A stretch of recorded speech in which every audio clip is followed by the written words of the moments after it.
such as chocolate and lima beans, squash, potatoes, tomatoes, peppers, etc., they are not even included in the Book of Mormon at all.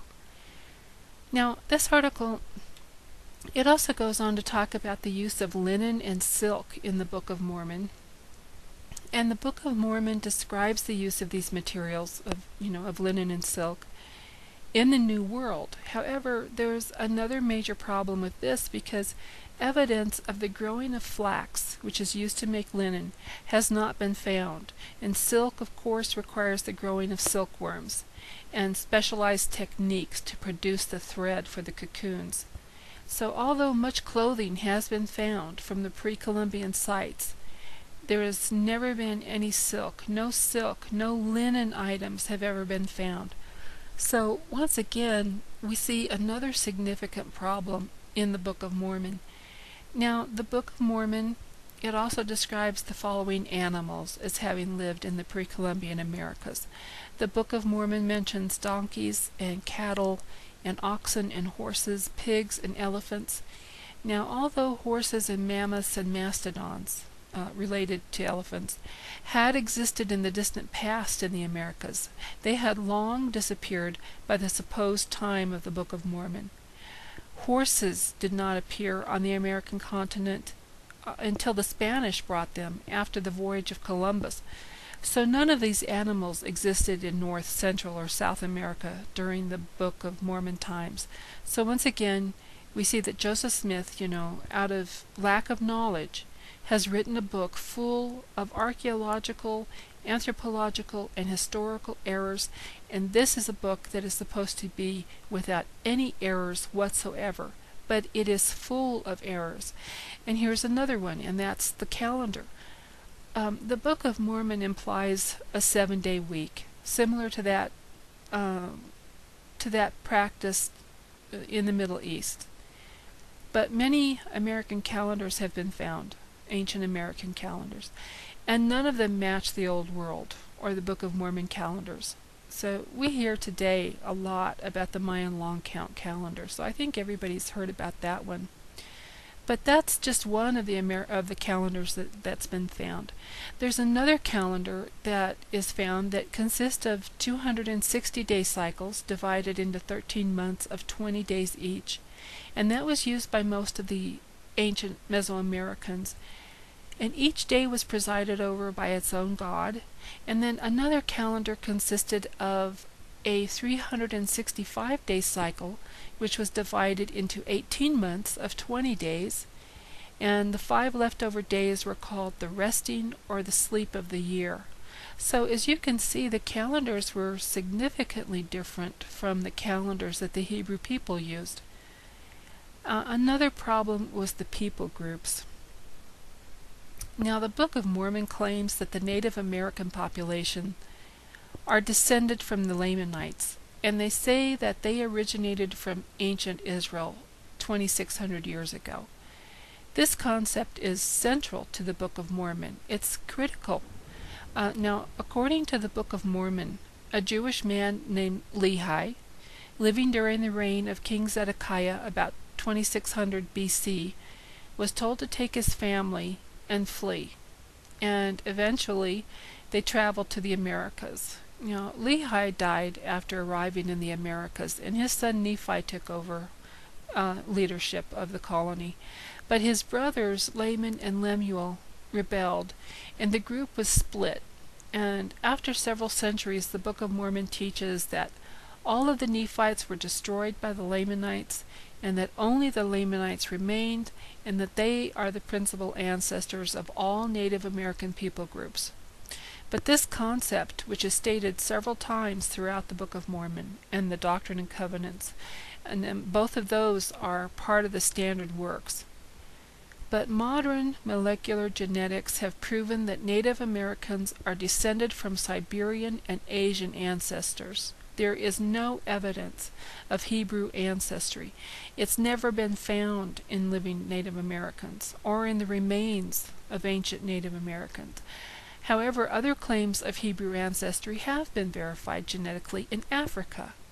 The African Lemba tribe who left the Middle East during the same time frame found in the Book of Mormon account.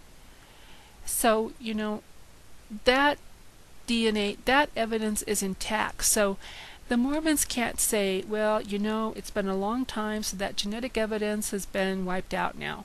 Because there are people from the same time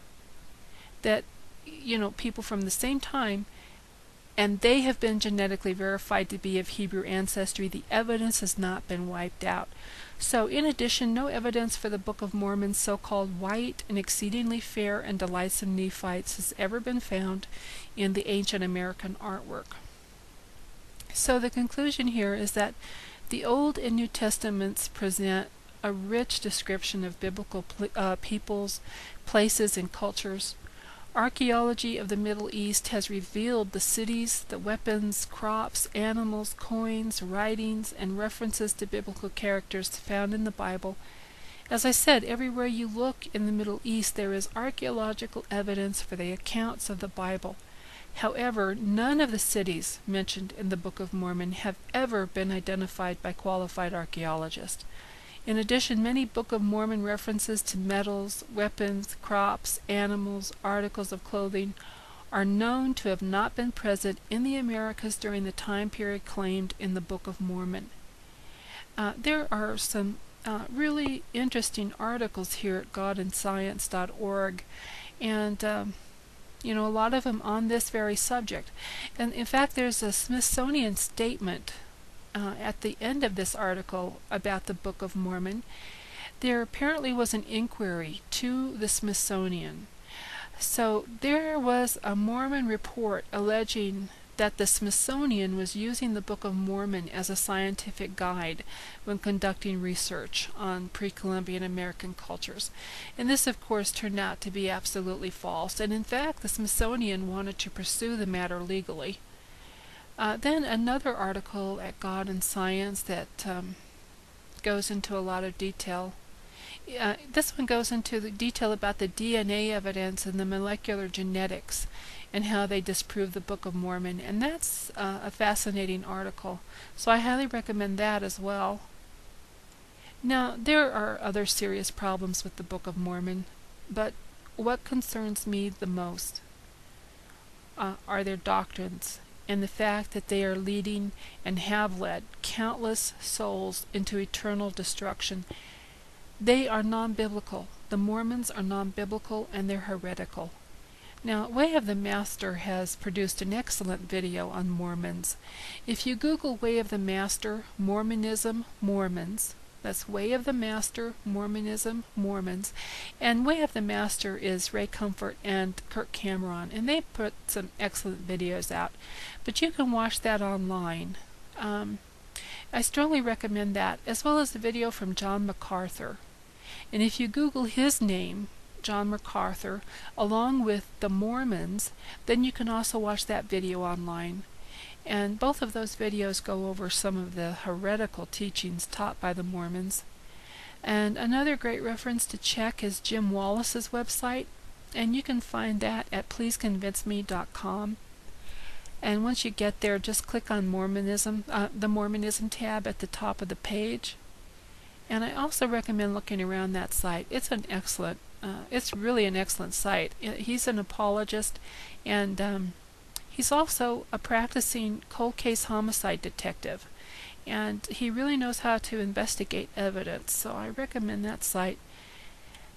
But something else I'd like to discuss before I wrap up is Joseph Smith's and the Mormon Church's failed predictions.